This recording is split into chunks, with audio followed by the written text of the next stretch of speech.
ಇಂಧನ ಸಚಿವ DK ಶಿವಕುಮಾರ್ಗೆ IT ಚೆನ್ನಾಗಿ ಶಾಕ್ ನೀಡಿದೆ.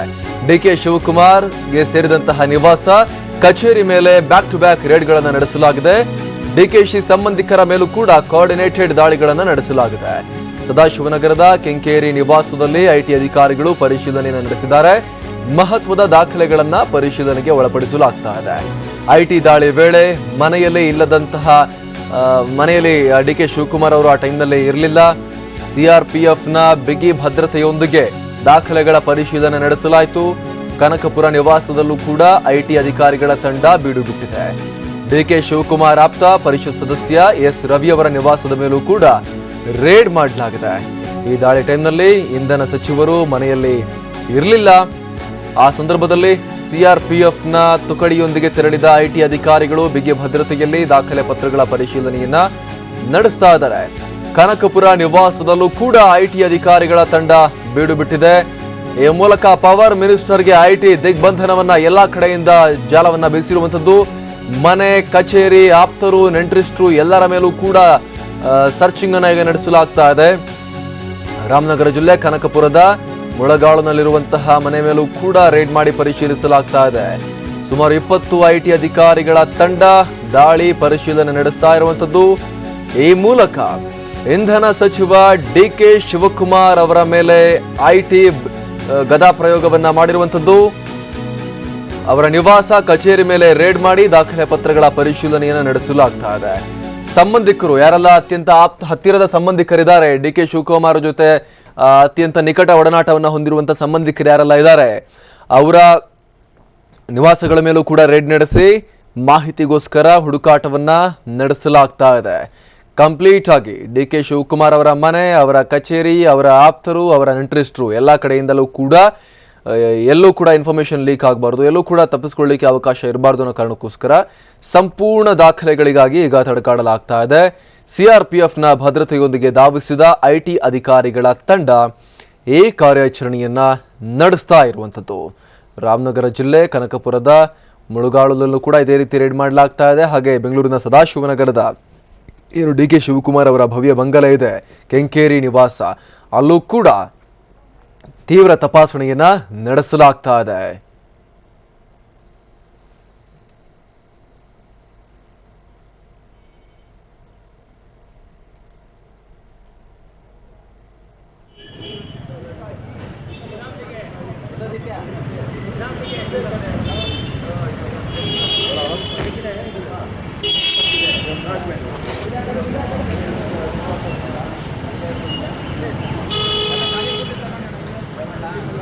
ಡಿಕೆಶಿ ಆಪ್ತ ಪರಿಷತ್ ಸದಸ್ಯ ರವಿ ಅವರ ನಿವಾಸದ ಮೇಲೂ ಕೂಡ ರೇಡ್ ನಡೆಸಿ ದಾಖಲೆ ಪತ್ರಗಳ ಪರಿಶೀಲನೆ ನಡೆಸಲಾಗ್ತಾ ಇದೆ. ಆದಾಯ ಮೀರಿದ ಆಸ್ತಿ ಗಳಿಕೆಗೆ ಸಂಬಂಧಪಟ್ಟಂತೆ ದಾಖಲೆಗಳನ್ನ ಈಗ ಹುಡುಕಾಟವನ್ನ ನಡೆಸಲಾಗ್ತಾ ಇದೆ. ಆದಾಯ ತೆರಿಗೆ ಇಲಾಖೆ ಅಧಿಕಾರಿಗಳು ರೇಡ್ ಮಾಡಿರುವಂಥದ್ದು.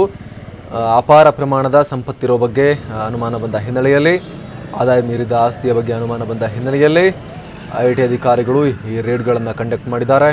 ಡಿಕೆ ಶಿವಕುಮಾರ್ ಅವರ ನಿವಾಸ, ಅವರ ಕಚೇರಿ, ಡಿಕೆ ಶಿವಕುಮಾರ್ ಅವರ ಸಹೋದರ ಡಿಕೆ ಸುರೇಶ್ ಅವರ ನಿವಾಸ, ಬೆಂಗಳೂರಿನ ನಿವಾಸ, ಹಾಗೆ ಕನಕಪುರದ ನಿವಾಸ, ಡಿಕೆ ಶಿವಕುಮಾರ್ ಅವರ ಆಪ್ತ ಪರಿಷತ್ ಸದಸ್ಯ ಎಸ್ ರವಿ ಅವರ ನಿವಾಸ, ಹಾಗೆ ಡಿಕೆ ಶಿವಕುಮಾರ್ ಅವರ ಅತ್ಯಂತ ನಿಕಟವರ್ತಿ ಸಂಬಂಧಿಗಳೇನಿದ್ದಾರೆ, ಅತ್ಯಂತ ಹತ್ತಿರದ ಕ್ಲೋಸ್ ಆಗಿರುವಂತಹ ಕೆಲವೊಂದಷ್ಟು ರಿಲೇಟಿವ್ಸ್ ಏನಿದ್ದಾರೆ, ಅವರ ನಿವಾಸಗಳ ಮೇಲೂ ಕೂಡ ರೇಡ್ ನಡೆಸಿ ಪರಿಶೋಧನೆಯನ್ನ ನಡೆಸಲಾಗ್ತಾ ಇದೆ. ಈ ಬಗ್ಗೆ ಮತ್ತಷ್ಟು ಮಾಹಿತಿಯನ್ನು ಕೊಡ್ತಾರೆ ನಮ್ಮ ಪ್ರತಿನಿಧಿ ನಾಗೇಂದ್ರ ಬಾಬು. ಈಗ ಲೈವ್ ಇದ್ದಾರೆ. ನಾಗೇಂದ್ರ ಬಾಬು, ತಾವೀಗ ಸದಾಶಿವನಗರದ ಡಿಕೆಶಿ ನಿವಾಸದ ಬಳಿಯಿಂದ ಲೈವ್ ಇರುವಂತದ್ದು. ಸದ್ಯ ಅಲ್ಲಿ ಏನೆಲ್ಲ ಬೆಳವಣಿಗೆ ಆಗ್ತಾ ಇದೆ? ಡಿಕೆ ಶಿವಕುಮಾರ್ ಅವರ ಮನೆ, ಅವರ ಕಚೇರಿ, ಕನಕಪುರದ ಮನೆ, ಡಿಕೆ ಸುರೇಶ್ ಅವರ ಮನೆ, ಆಪ್ತ ಎಸ್ ರವಿ ಅವರ ಮನೆ, ನೆಂಟರಿಸ್ಟರ ಮನೆ, ಎಲ್ಲಾ ಕಡೆ ಈಗ ದಿಗ್ಬಂಧನವನ್ನ ವಿಧಿಸಿ ಶೋಧ ನಡೆಸಲಾಗ್ತಾ ಇದೆ. ಏನೆಲ್ಲ ಮಾಹಿತಿ ಸಿಗ್ತಾ ಇದೆ ಈ ಆಪರೇಷನ್ ಬಗ್ಗೆ? ಬೆಳಗಿನ ಜಾವ 6 ಗಂಟೆಯಿಂದ ಐಟಿ ಅಧಿಕಾರಿಗಳು ಒಂದು ಶಾಕ್ ಅನ್ನು ಕೊಟ್ಟಿರುವಂತದ್ದು. ಇಂಧನ ಸಚಿವರಾದಂತಹ ಡಿಕೆ ಶಿವಕುಮಾರ್ ನಿವಾಸ ಹಾಗೂ ಅವರ ಆಪ್ತರ ಜೊತೆಗೆ ಅವರ ಸಂಬಂಧಿಕರ ಮೇಲೆ, ಆದರೆ ಸುಮಾರು 10ಕ್ಕೂ ಹೆಚ್ಚು ಮನೆಗಳ ಮೇಲೆ ಏಕಾಏಕಿ ದಾಳಿಯನ್ನು ಕೂಡ ನಡೆಸಿರುವಂತದ್ದು. ನಾನೀಗ ಸದಾಶಿವನಗರ ಮನೆ ಹತ್ರ ಇದ್ದೀನಿ. ಈಗ ನಾವೇನ್ ನೋಡ್ತಾ ಇದೀವಿ, ಇದು ಸದಾಶಿವನಗರದಲ್ಲಿರುವಂತಹ ಡಿಕೆ ಶಿವಕುಮಾರ್ಗೆ ಸಂಬಂಧಪಟ್ಟಂತಹ ನಿವಾಸ. ಈ ಒಂದು ನಿವಾಸದ ಮನೆ ಮೇಲೆ ಬೆಳಗಿನ ಜಾವ 6 ಗಂಟೆಗೂ ಮೊದಲೇ ಐಟಿ ಅಧಿಕಾರಿಗಳು ಇಲ್ಲಿಗೆ ಬಂದು ತಮ್ಮ ದಾಳಿಯನ್ನ ಮುಂದುವರೆಸಿದ್ದಾರೆ ಅನ್ನೋ ಒಂದು ಮಾಹಿತಿ ಈಗ ಅಷ್ಟೇ ಲಭ್ಯವಾಗಿರುವಂತಹ ಟಿವಿ9ಗೆ.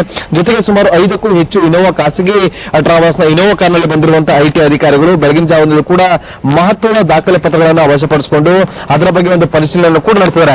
ಮತ್ತೊಂದು ಅಂಶ ಅಂತಂದ್ರೆ, ಈಗ ದಾಳಿ ನಡೆಸುವಂತಹ ವೇಳೆ ಇಂಧನ ಸಚಿವ ಡಿ.ಕೆ. ಶಿವಕುಮಾರ್ ಮನೆಯಲ್ಲಿ ಇರಲಿಲ್ಲ ಅನ್ನೋದು ಮಹತ್ವದ ಮಾಹಿತಿ ಕೂಡ ಲಭ್ಯವಾಗಿದೆ. ಜೊತೆಗೆ ಈ ಹಿಂದೆ ಅಂದ್ರೆ 2-3 ದಿನಗಳ ಹಿಂದೆ ಈ ವಿಚಾರವಾದ ಐಟಿ ದಾಳಿ ಇವತ್ತು ನಡೆಯುವುದರ ಬಗ್ಗೆ ಡಿ.ಕೆ. ಶಿವಕುಮಾರ್ಗೆ ಮಾಹಿತಿ ಸಿಕ್ಕಿತ್ತು ಅನ್ನೋ ಮಾತುಗಳನ್ನು ಕೂಡ ಈಗಾಗಲೇ ಅವರ ಆಪ್ತ ವಲಯದಿಂದ ಕೇಳಿ ಬರ್ತದೆ. ಅದೇ ವಿಚಾರಕ್ಕಾಗಿ ಅವರು ಇವತ್ತು ಡೆಲ್ಲಿಗೂ ಕೂಡ ಅವರು ದೌಡಾಯಿಸಿದ ಅನ್ನೋ ಮಾಹಿತಿನೂ ಕೂಡ ಸಿಗ್ತಾ ಇದೆ. ಜೊತೆಗೆ ಇವತ್ತು 10ಕ್ಕೂ ಹೆಚ್ಚು ಕಡೆ ಅವರ ಆಪ್ತರಾಗಿರುವಂತಹ ಅವರ ಕಚೇರಿ, ಜೊತೆಗೆ ಕನಕಪುರದಲ್ಲಿರುವಂತಹ ಅವರ ನಿವಾಸ, ಜೊತೆಗೆ ಅವರ ಆಪ್ತರಾದಂತಹ ರವಿ ಅವರ ಮನೆಯೂ ಕೂಡ ಈಗಾಗಲೇ ದಾಳಿ ನಡೆಸಿದೆ. ಮತ್ತೊಂದು ಕಡೆ ಈಗಲ್ಟನ್ ರೆಸಾರ್ಟ್ ನಲ್ಲಿ ತಂಗಿರುವಂತಹ ಸುಮಾರು ಗುಜರಾತ್ನಿಂದ ಬಂದಿರುವಂತಹ ಎಂಎಲ್ಎಗಳು ತಂಗಿದಂತಹ ಹೋಟೆಲ್ ಏನಿದೆ, ಆ ಒಂದು ಹೋಟೆಲ್ ಮೇಲೂ ಕೂಡ ಈಗಾಗಲೇ ಐಟಿ ಅಧಿಕಾರಿಗಳು ಅಲ್ಲಿ ಭೇಟಿ ಕೊಟ್ಟು ಅಲ್ಲಿ ಪರಿಶೀಲನೆ ಕೂಡ ನಡೆಸಿದ್ದಾರೆ. ಜೊತೆಗೆ ಅಲ್ಲಿ ಹೊರಗೆ ಮತ್ತು ಒಳಗೆ ಹೋಗುವಂತಹ ಪ್ರತಿಯೊಬ್ಬರನ್ನು ಕೂಡ ಪರಿಶೀಲನೆ ನಡೆಸಿದ್ದು. ಜೊತೆಗೆ ಈ ಒಂದು ಸದಾಶಿವನಗರದ ಮನೆ ಬಳಿ ಏನಿದೆ, ಆ ಒಂದು ನಿವಾಸದ ಬಳಿ ಕೂಡ ಆ ಒಂದು ಮನೆ ಸುತ್ತಮುತ್ತಲ ಬಿಗಿ ಬಂದೋಬಸ್ತನ್ನು ವ್ಯವಸ್ಥೆ ಮಾಡಿಕೊಂಡು ಅಲ್ಲಿ ಒಂದು ತನಿಖೆಯನ್ನ ಜೊತೆಗೆ ದಾಳಿನ ಮುಂದುವರಿಸಿದ್ದಾರೆ. ಜೊತೆಗೆ ಸಿಆರ್ಪಿಎಫ್ ಸಿಬ್ಬಂದಿಗಳ ನೇತೃತ್ವದಲ್ಲಿ ಈ ಒಂದು ದಾಳಿ ನಡೆದಿರುವ ಬಗ್ಗೆ ಮಾಹಿತಿ ಕೂಡ ಈಗಾಗಲೇ ಲಭ್ಯವಾಗ್ತದೆ. ಜೊತೆಗೆ ಆ ಮನೆ ಸುತ್ತಮುತ್ತಲೂ ಕೂಡ ಸಿಆರ್ಪಿಎಫ್ ಎದುರು ಅಲ್ಲಿ ಕಾಯ್ತಾ ಇದ್ದಾರೆ. ಅಮರ್ ಪ್ರಸಾದ್ ಅಂತ ಹೇಳಿದ್ರೆ, ಈಗ ಮೊದಲೇ 2-3 ದಿನಗಳ ಮುಂಚೆನೆ ಗೊತ್ತಾಗಿತ್ತು ಅಂತ ಹೇಳಿದ್ರೆ, ರೇಡ್ನ ಉದ್ದೇಶ ಈಡೇರೋದು ಹೇಗೆ ಅಂತ ಅದು ಹೇಗೆ ಗೊತ್ತಾಯ್ತು ಡಿ.ಕೆ. ಶಿವಕುಮಾರ್ ಅವರಿಗೆ ಐಟಿ ರೇಡ್ ಆಗುತ್ತೆ ಅಂತ ಹೇಳಿ? ಜೊತೆಗೆ ಈ ರೀತಿ ಮೊದಲೇ ಗೊತ್ತಾಗಿದ್ದು ಹೌದಾದ್ರೆ ಐಟಿ ಅಫಿಷಿಯಲ್ಸ್ಗೆ ಏನ್ ಸಿಗುತ್ತೆ ಮನೇಲಿಗ? ಅಮರ್ ಪ್ರಸಾದ್, ಕಳೆದ 1 ವಾರಗಳಿಂದ ಈ ಒಂದು ಷಡ್ಯಂತ್ರ ಕೂಡ ನಡೀತಾ ಇತ್ತು ಅಂತ ಹೇಳಿ ಡಿ.ಕೆ. ಶಿವಕುಮಾರ್ ಆಪ್ತ ವಲಯಗಳಿಂದ ಕೇಳಿ ಬರ್ತಾ ಇದೆ. ಜೊತೆಗೆ ಇದೇ ವಿಚಾರ 3 ದಿನಗಳ ಹಿಂದೆ ಅವರಿಗೆ ಐಟಿ ಅಧಿಕಾರಿಗಳು ದಾಳಿ ನಡೆಸಬಹುದು ಅನ್ನೋ ಒಂದು ಮಾಹಿತಿ ಕೂಡ ಅವರಿಗೆ ಮುಂಜಾಗ್ರತಾ ಒಂದು ಮಾಹಿತಿ ಕೂಡ ಲಭ್ಯ ಆಗಿತ್ತು ಅನ್ನೋ ಮಾಹಿತಿಯನ್ನು ಆಧರಿಸಿ ನಿನ್ನೆ ಅವರು ದೆಹಲಿಗೆ ಅವರು ದೌಡಾಯಿಸಿದ ಅನ್ನೋ ಮಾತನ್ನು ಕೂಡ ಈಗಾಗಲೇ ಕೇಳಿ ಬರ್ತಾ ಇದೆ. ಜೊತೆಗೆ ಐಟಿ ಅಧಿಕಾರಿಗಳು ನಿನ್ನೆ ರಾತ್ರಿ ಕೂಡ ಇಲ್ಲಿ ಒಂದು ಬಂದು ರೌಂಡ್ ಅಪ್ ಅನ್ನ ಮಾಡ್ಕೊಂಡು ಹೋಗಿ ಕಳೆದ 1 ವಾರದಿಂದಲೂ ಕೂಡ ಇಲ್ಲಿ ಅಬ್ಸರ್ವೇಷನ್ ಕೂಡ ಇಟ್ಟಿದ್ರು. ಜೊತೆಗೆ ಇಲ್ಲಿನ ಚಲನವಲನಗಳ ಬಗ್ಗೆ ಸಂಪೂರ್ಣವಾದಂತಹ ಮಾಹಿತಿಗಳನ್ನ ಕಲೆ ಹಾಕ್ತಿದ್ರು. ಈ ಒಂದು ಮಾಹಿತಿಗಳನ್ನ ಕಲೆ ಹಾಕುವಂತಹ ಸಮಯದಲ್ಲಿ ಈ ಒಂದು ವಿಚಾರ ಅವರಿಗೆ ಗೊತ್ತಾಗಿತ್ತ ಅನ್ನೋ ಒಂದು ಪ್ರಶ್ನೆ ಕೂಡ ಇಲ್ಲಿ ಉದ್ಭವ ಆಗುತ್ತೆ. ಜೊತೆಗೆ ಬೆಳಗಿನ ಜಾವ 6 ಗಂಟೆಗೆ ಕೇವಲ ವಾಹನಗಳು ಕೂಡ ಮಾತ್ರ ಬಂದಿತ್ತು. ಆದ್ರೆ ಆ ಐಟಿ ಅಧಿಕಾರಿಗಳಿಗೆ ಸಂಬಂಧಪಟ್ಟಂತಹ ವಾಹನಗಳು ರಾತ್ರಿ ಇಲ್ಲಿ ಒಂದು ಸ್ಟೇ ಆಗಿದ್ಕೊಂಡು ಬೆಳಗಿನ ಜಾವ 5:15 ಸುಮಾರಿಗೆ ಅವರ ಮನೆ ಒಳಗಡೆ ಎಂಟ್ರಿ ಆಗಿದ್ದಾರೆ. ಅವರು ಎಂಟ್ರಿ ಆಗೋದಕ್ಕೂ ಮುನ್ನವೇ ಸಿಆರ್ಪಿಎಫ್ ಸಿಬ್ಬಂದಿಗಳನ್ನ ಮನೆ ಬಳಿ ಸೆಕ್ಯೂರಿಟಿ ಆಗಿ ನೇಮಿಸಿಕೊಂಡು ಇವತ್ತಿನ ಮಟ್ಟಿಗೆ ಅವರು ಸೆಕ್ಯೂರಿಟಿ ಆಗಿ ನೇಮಿಸಿಕೊಂಡು ಅವರ ಭದ್ರತೆಯ ನಡುವೆ ಅವರು ಏಕಾಏಕಿ ಮನೆ ಒಳಗೆ ಪ್ರವೇಶಿಸಿ ಅಲ್ಲಿ ಒಂದು ಮಹತ್ವದ ದಾಖಲೆ ಪತ್ರಗಳನ್ನ ವಶಪಡಿಸಿಕೊಂಡು ಅಲ್ಲಿ ಎಲ್ಲವನ್ನೂ ಕೂಡ ಈಗಾಗಲೇ ಒಂದು ಅದನ್ನ ಒಂದು ಪರಿಶೀಲನೆ ಕೂಡ ನಡೆಸ್ತಾ ಇದ್ದಾರೆ. ಅಮರ್ ಪ್ರಸಾದ್, ಸೊ ಈಗ ಬೆಳಗ್ಗಿನಿಂದ ಮ್ಯಾರಥಾನ್ ಆಗಿ ಅಲ್ಲಿ ದಾಖಲೆ ಪತ್ರಗಳ ಪರಿಶೀಲನೆ ನಡೀತಾ ಇದೆ. ಸದ್ಯ ಈಗ ಸದಾಶಿವನಗರದ ನಿವಾಸದಲ್ಲಿ ಯಾರೆಲ್ಲ ಇದ್ದಾರೆ, ಯಾರಾದ್ರೂ ಬಂದಿದ್ದಾರಾ? ಅದಾದ ಬಳಿಕ ಐಟಿ ರೇಡ್ ಆದ ಬಳಿಕ ಮನೆಗೆ ಯಾರಾದ್ರೂ ಬಂದಿದ್ದಾರಾ? ಜೊತೆಗೆ ಇದುವರೆಗೂ ಏನೆಲ್ಲ ಸಿಕ್ಕಿದೆ, ಏನಾದ್ರೂ ಮಾಹಿತಿ ಲಭ್ಯವಾಗ್ತಾ ಇದೆಯಾ ನಾಗೇಂದ್ರ? ಅಮರ್ ಪ್ರಸಾದ್, ಈಗ ಕೆಲವೇ ಕ್ಷಣಗಳ ಹಿಂದೆ ಅಷ್ಟೇ ಒಂದು ಸ್ಕಾರ್ಪಿಯೋ ಕಾರ್ನಲ್ಲಿ ಇದ್ದಂತಹ ಕೆಲವೊಂದು ದಾಖಲೆ ಪತ್ರಗಳನ್ನ ಐಟಿ ಅಧಿಕಾರಿಗಳು ಒಳ ತೆಗೆದುಕೊಂಡು ಹೋಗಿದ್ದನ್ನ ನಾವು ಕಣ್ಣಾಗಿ ಗಮನಿಸಿದ್ವಿ. ಜೊತೆಗೆ ಇಲ್ಲಿ ಯಾರು ಕೂಡ ಇನ್ನೂ ಬಂದಿಲ್ಲ. ಅದರ ಒಳಗಡೆ ಯಾರೆಲ್ಲ ಇದ್ದಾರೆ ಅವರೆಲ್ಲರೂ ಕೂಡ ಈಗಾಗಲೇ ವಿಚಾರಣೆ ಒಪ್ಪಿಸುವಂತಹ ಅಧಿಕಾರಿಗಳು ಈ ಒಂದು 2 ನಿವಾಸ, ನನ್ನ ಹಿಂಭಾಗದಲ್ಲಿರುವಂತಹ ಏನು ಡಿ.ಕೆ. ಶಿವಕುಮಾರ್ ನಿವಾಸ ಮತ್ತೆ ಮತ್ತೊಂದು ನಿವಾಸ, 2 ನಿವಾಸಗಳಿಂದ ಆ 2 ನಿವಾಸಗಳಲ್ಲಿ ಇರುವಂತಹ ಒಳಗಡೆ ಇದ್ದಂತಹ ಕೆಲಸಗಾರರು ಜೊತೆಗೆ ಸೆಕ್ರೆಟರಿಗಳು ಆಪ್ತರೆಲ್ಲರನ್ನೂ ಕೂಡ ಈಗಾಗಲೇ ವಿಚಾರಣೆ ಒಳಪಡಿಸಿದ್ದಾರೆ. ಜೊತೆಗೆ ಅಲ್ಲಿರುವಂತಹ ಸಾಕಷ್ಟು ದಾಖಲೆ ಪತ್ರಗಳನ್ನ ವಶಪಡಿಸಿಕೊಂಡು ಅಲ್ಲಿ ಅದನ್ನ ಪರಿಶೀಲನೆ ಕೂಡ ನಡೆಸ್ತಾ ಇರುವಂತದ್ದು. ಮುಖ್ಯವಾಗಿ ಇಲ್ಲಿ 2 ಮನೆಗಳಲ್ಲಿ ಸಿಕ್ಕಿರುವಂತಹ ಮಹತ್ವದ ದಾಖಲೆ ಪತ್ರಗಳನ್ನ ಅವರು ವಶಪಡಿಸಿಕೊಂಡು ಆ ಒಂದು ದಾಖಲೆ ಪತ್ರಗಳಲ್ಲಿ ಏನಿದೆ ಅನ್ನೋದ್ರ ಬಗ್ಗೆ ಪರಿಶೀಲನೆ ನಡೆಸಿದ್ರೆ. ಆದ್ರೆ ಕೆಲ ಕ್ಷಣಗಳ ಹಿಂದೆ ಅಷ್ಟೇ ಒಂದು ಸ್ಕಾರ್ಪಿಯೋ ಕಾರ್ ನೇರವಾಗಿ ಮನೆ ಹೊರಗ ಭಾಗಕ್ಕೆ ತೆರಳಿತು.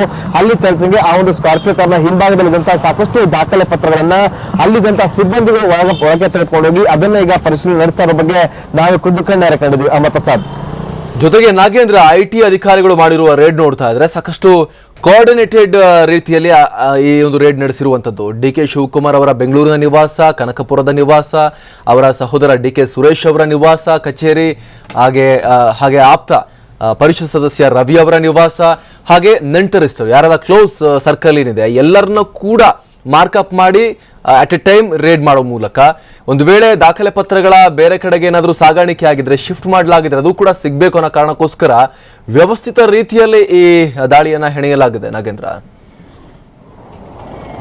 100% ಕರೆಕ್ಟ್ ಅಮರ್ ಪ್ರಸಾದ್. ವ್ಯವಸ್ಥಿತ ಒಂದು ಸಂಚನ್ನ ರೂಪಿಸಿ ಇವತ್ತು ಏಕಾಏಕಿ ಸುಮಾರು 10ಕ್ಕೂ ಹೆಚ್ಚು ಕಡೆ ದಾಳಿಯನ್ನು ನಡೆಸಿರುವಂತದ್ದು. ಡಿ.ಕೆ. ಶಿವಕುಮಾರ್ ಅವರಿಗೆ ಸಂಬಂಧಪಟ್ಟಂತ ಎಲ್ಲಾ ಸಂಬಂಧಿಕರು, ಅವರ ಆಪ್ತರು ಜೊತೆಗೆ ಅವರ ಸಹೋದರ ಮನೆ ಹಾಗೂ ಕಚೇರಿಗಳ ಮೇಲೆ ಏಕಾಏಕಿ ದಾಳಿ ನಡೆಸಿರುವಂತಹ ಅಧಿಕಾರಿಗಳು ಯಾವುದೇ ಒಂದು ದಾಖಲೆ ಪತ್ರಗಳು ಹೊರ ಹೋಗದಂತೆ ಕೆಲ ದಿನಗಳಿಂದಲೂ ಕೂಡ ಅದರ ಮೇಲೆ ಕಣ್ಣನ್ನು ಇಟ್ಟಿದ್ರು. ಜೊತೆಗೆ ಬ್ಯಾಂಕ್ ಖಾತೆಗಳ ಮೇಲೂ ಕೂಡ ಅವರು ಕಣ್ಣು ಇಟ್ಟಿದ್ರ ಬಗ್ಗೆ ಈಗ ಮಹತ್ವದ ಮೂಲಗಳಿಂದ ಮಾಹಿತಿ ಲಭ್ಯವಾಗಿದೆ. ಜೊತೆಗೆ ಐಟಿ ಅಧಿಕಾರಿಗಳು ಇವತ್ತು ದಾಳಿ ನಡೆಸಿರುವ ಬಗ್ಗೆ ಸಾಕಷ್ಟು ಕೆಲ ದಿನಗಳಿಂದ ಕೂಡ ಸಂಚಲನ ರೂಪಿಸಿ ಇವತ್ತು ಏಕಾಏಕಿ ಅದಕ್ಕೆ ಮುಹೂರ್ತ ಫಿಕ್ಸ್ ಮಾಡಿ ಇವತ್ತು ಬೆಳಗಿನ ಜಾವ 6 ಗಂಟೆಯಿಂದ 10ಕ್ಕೂ ಹೆಚ್ಚು ಕಡೆ ಇವತ್ತು ಅಧಿಕಾರಿಗಳು ದಾಳಿ ನಡೆಸ್ತಾ ಇರುವಂತದ್ದು. ಮುಖ್ಯವಾಗಿ ಅವರ ಕಚೇರಿ ಹಾಗೂ ಅವರ ಮನೆಗಳ ಮೇಲೆ ಹೆಚ್ಚಿನ ಹಿರಿಯ ಐಟಿ ಅಧಿಕಾರಿಗಳು ದಾಳಿ ನಡೆಸ್ತಾ ಇದ್ರೆ ಮತ್ತು ಕಿರಿಯ ಅಧಿಕಾರಿಗಳು ಅವರ ಕಚೇರಿ ಜೊತೆಗೆ ಅವರು ಸಂಬಂಧಪಟ್ಟಂತ ಕಚೇರಿಗಳಲ್ಲಿದೆ, ಜೊತೆಗೆ ಕನಕಪುರದಲ್ಲಿರುವಂತಹ ನಿವಾಸಗಳು, ಅವರ ಆಪ್ತರು ಜೊತೆಗೆ ಸಂಬಂಧಿಕರ ಮನೆಗಳ ಮೇಲೆ ಕೂಡ ಈಗಾಗಲೇ ದಾಳಿ ನಡೆಸಿರುವಂತಹ ಐಟಿ ಅಧಿಕಾರಿಗಳು ಯಾವೊಂದು ದಾಖಲೆ ಪತ್ರಗಳು ಕೂಡ ಮಿಸ್ ಆಗದಂತೆ ಪ್ರತಿಯೊಂದನ್ನು ಕೂಡ ವಶಪಡಿಸಿಕೊಂಡು ಒಂದು ಪರಿಶೀಲನೆ ನಡೆಸಿದ್ದಾರೆ. ಜೊತೆಗೆ ಈ ಹಿಂದೆ ಕೂಡ ಈ ವಿಚಾರ ಗೊತ್ತಾಗಿದ್ದು ದಾಖಲೆ ಪತ್ರಗಳು ಎಲ್ಲಾದ್ರೂ ಹೊರಭಾಗಕ್ಕೆ ತೆರಳಿದ್ರೆ ಅಥವಾ ಇವರ ಸಂಬಂಧಿಕರ ಮನೆಗೆ ಏನಾದ್ರೂ ಶಿಫ್ಟ್ ಮಾಡಿರುವಂತ ಅನುಮಾನಗಳು ಕೂಡ ಇರುತ್ತೆ. ಹಾಗಾಗಿ ಅವರ ಮನೆಯಲ್ಲೂ ಕೂಡ ಈಗಾಗಲೇ ಅಧಿಕಾರಿಗಳು ಅಲ್ಲಿ ಒಂದು ಭೇಟಿ ಕೊಟ್ಟು ಅಲ್ಲಿ ದಾಳಿ ನಡೆಸಿ ಅಲ್ಲಿ ಪರಿಶೀಲನೆ ನಡೆಸ್ತಾ ಇದೆ. ಈ ಎಲ್ಲದರ ಬಗ್ಗೆ ಐಟಿ ಉನ್ನತ ಅಧಿಕಾರಿ ಮಾಹಿತಿಗಳು ಯಾವುದೇ ರೀತಿಯಂತಹ ಮಾಹಿತಿಗಳನ್ನ ಹೊರಬಿಡ್ತಿಲ್ಲ. ಆದ್ರೆ ಇವತ್ತು ದಾಳಿ ನಡೆಸಿರೋದ್ರ ಬಗ್ಗೆ ಮಾತ್ರ ಒಂದು ಕನ್ಫರ್ಮೇಶನ್ ಮಾಡಿದ್ದಾರೆ. ಅಮರ್ ಪ್ರಸಾದ್. ಧನ್ಯವಾದ ನಾಗೇಂದ್ರ.